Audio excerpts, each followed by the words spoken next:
melanggar pasal 310 sama 311 KUHP. Fitnah dan pencemaran nama baik, dan vonisnya 1 tahun 6 bulan. Cara kalau istilahnya pandangan umum, nalar umum.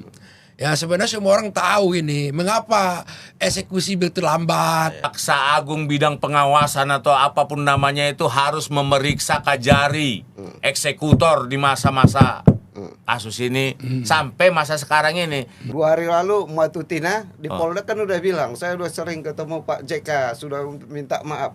Memang permintaan maaf itu menghapus pidana? Oh tidak, itu kan sudah ada 400 kejaksaan negeri, ada 39 kajati berarti ya. 39 kajati yang menangani ini harus diaudit. Gitu amnesti dan abolisi yang ribuan orang dikeluarkan Baru muncul dia kan. muncul semester ini.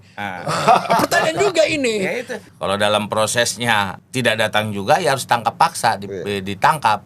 Sebenarnya kejaksaan gimana? Lupa, lalai, sengaja dilupa-lupain, atau takut karena dulu penguasanya masih Jokowi? Yang paling berkuar-kuar ketika Jokowi dikritik orang, yang paling berkuar-kuar ketika keluarga Jokowi dikritik orang. Ternyata dia harus jadi masuk bui. Gimana cerita kejaksaan itu, Sul? Ya, memang apa? Kalau kita lihat faktanya, dia kan sudah diinkrah di sidang di pengadilan pada tahun 2019. Memang semester ini seperti Bung Darman bilang, bahkan bukan hanya berkuar-kuar di media massa, bahkan para jenderal yang pensiunan jenderal yang melakukan petisi terhadap Wapres dimaki-maki sama Surpres sebenarnya sama pemberani ini. Berani, dan memang dia termasuk bisa disebut pendukung garis kerasnya Joko Widodo ya. Nah, memang agak tantangannya besar. Kenapa ini semenjak 2019 sampai sekarang belum diponis, walaupun kita juga tahu sepertinya alasannya apa gitu. Kan kalau dari putusan kasasi itu, putusan kasasi nomor 287 garis miring K garis miring PIT 2019, dia ini melanggar pasal 310 sama 311 KUHP. Fitnah dan pencemaran nama baik, dan vonisnya 1 tahun 6 bulan. Kok orang nggak tahu ini, atau tiba-tiba ini tenggelam? Apa ini? Jadi inilah ya, kita terlepas dari siapapun itu yang terpidana ini sebenarnya menunjukkan proses penegakan hukum di negeri ini sangat kacau balau. Lah bayangkan loh ya, itu putusan kasasi itu dari MA itu di kisaran Monas, ya. Kejaksaan Negeri Jakarta Selatan sebagai eksekutor itu paling berjarak 10 atau 15 kilo. Masih di kota yang sama ya? Masih dalam kota yang sama, jaraknya sepelemparan batu kalau kata orang dulu itu. Itu eksekusinya bisa sampai 6 tahun. Padahal dalam penegakan hukum ini kan selalu digaung-gaungkan itu kepastian hukum gitu lah ya. Cepat dan sederhana. Cepat dan sederhana. Ini kita prihatin. Selama 6 tahun proses ini tidak dieksekusi, sudah berapa kali ganti kajari di sana itu. Itu sebenarnya perlu diperiksa itu kajari yang saat itu menjabat. Kenapa bisa seperti ini? Jangan-jangan ini gunung es loh penegakan hukum di Republik ini. Jangan-jangan banyak lagi kasus-kasus yang lain. Ya. Karena ini bukan kewajiban masyarakat sebenarnya untuk mengingat-ingatkan jaksa.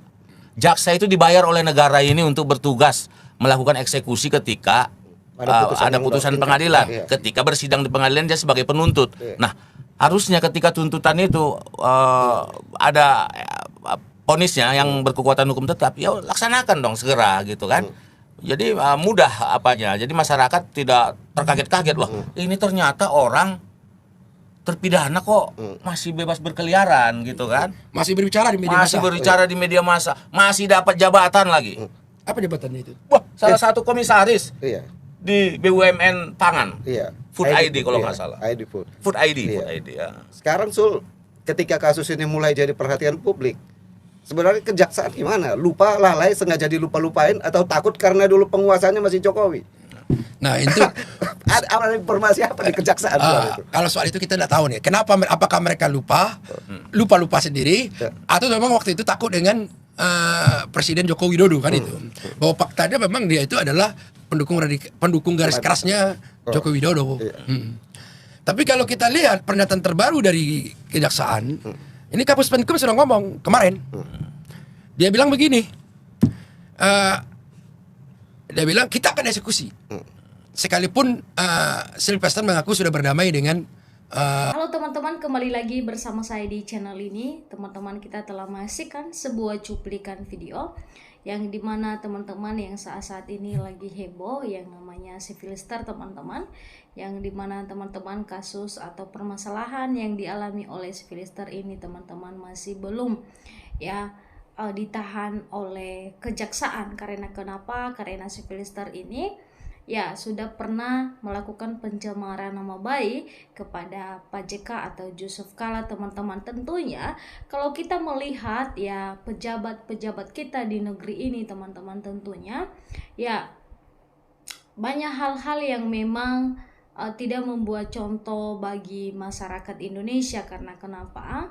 Karena kita melihat ya banyak yang mementingkan ya kepribadi sendiri atau kekuasaan sendiri, teman-teman. Tentunya bahkan ya kita tidak tahu pejabat-pejabat di negara ini, teman-teman, atau di Indonesia ini apakah memperhatikan namanya masyarakat di bawah, teman-teman, atau tidak.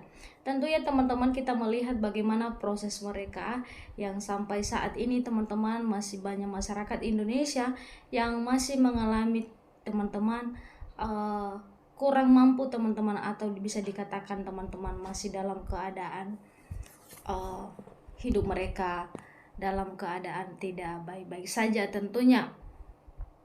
Ya, dalam hal ini kita belajar, teman-teman, bahwa banyak hal yang harus kita nyikapi dalam hal ini. Karena kenapa? Karena kalau kita melihat salah satu si Filister ini, teman-teman, ya sebagai komisaris ya di negara ini, ya tentunya kalau dia ya sebenarnya dia itu ya bisa memberikan contoh yang baik kepada masyarakat Indonesia, teman-teman, bukan membuat gaduh dan membuat permasalahan semakin banyak di Indonesia ini tentunya. Ya, kalau kita tahu ya si Filister ini, teman-teman, ya salah satu pembela Pak Jokowi dan keluarga Pak Jokowi tentunya, teman-teman, dalam hal ini. Tetapi ya kita melihat sampai saat ini belum ada reaksi, teman-teman, untuk bisa ditahan atau diperiksa oleh kejaksaan, teman-teman. Tentunya sudah memutuskan atau sudah divonis tapi belum ya ditahan ya. Kalau kita melihat si Filister ini, teman-teman, tentunya masih keliaran ya, atau masih bebas dikatakan kata lainnya. Ya, begitu, teman-teman, kalau kita memperhatikan negara kita ini, apakah ya kejaksaan, teman-teman, ada hal yang ditakuti di balik ini atau tidak, teman-teman. Tentunya kita masyarakat Indonesia menilai ya bagaimana negara kita ini saat ini ya dalam kita perhatikan ya sedang tidak baik-baik saja tentunya, teman-teman. Ya, kalau kita melihat, teman-teman, ya si Filister ini ya masih kuat ya berkuar-kuar di media sosial atau di publik. Ya, jadi masyarakat Indonesia sudah muak ya melihat si Filister ini, teman-teman. Ya, kita membacakan komentar masyarakat Indonesia, teman-teman, ya yang tertuju juga kepada si Filister, baik juga kepada Pak Jokowi. Jokowi masih kuat tuh melindungi si Filister ya, si demo aja di kejaksaan katanya. Kalau seperti ini rakyat tidak mau lagi mengikuti hukum kesalahan di negara ini. Ya tentunya, teman-teman, ya kalau kita melihat ya kejaksaan harus ada kebijaksanaan ya, harus adil dalam hal ini tentunya. Karena kenapa? Karena masyarakat menilai, teman-teman. Ya karena masyarakat menilai ya bagaimana keadilan itu ya ditetapkan kepada orang yang tersangka atau yang melakukan kesalahan, teman-teman, tentunya. Jadi tidak boleh atau tidak melihat dia sudah pejabat, sudah menjadi apa di negeri ini, tetapi kalau hukuman tetap dijalankan, teman-teman, ya supaya masyarakat Indonesia ini bisa tetap, teman-teman, mempertahankan atau mengikuti hukuman atau yang mereka lakukan di Indonesia ini ketika mereka melakukan kesalahan tentunya. Ya dikatakan lagi, seharusnya si Filister segera ditangkap dan dijobloskan ke penjara. Setelah itu siapapun orang yang terlibat ya copot semua dari jabatannya. Tentunya seperti itu teman-teman ya. Masyarakat juga mengharapkan seperti ini. Ya karena kenapa si Filster ini ya memang sudah dikatakan sudah geram ya melihatnya, dan bahkan dengan tingkah lakunya yang dia lakukan selama ini teman-teman tentunya. Nah dikatakan lagi Kejar ikut terlibat katanya ya.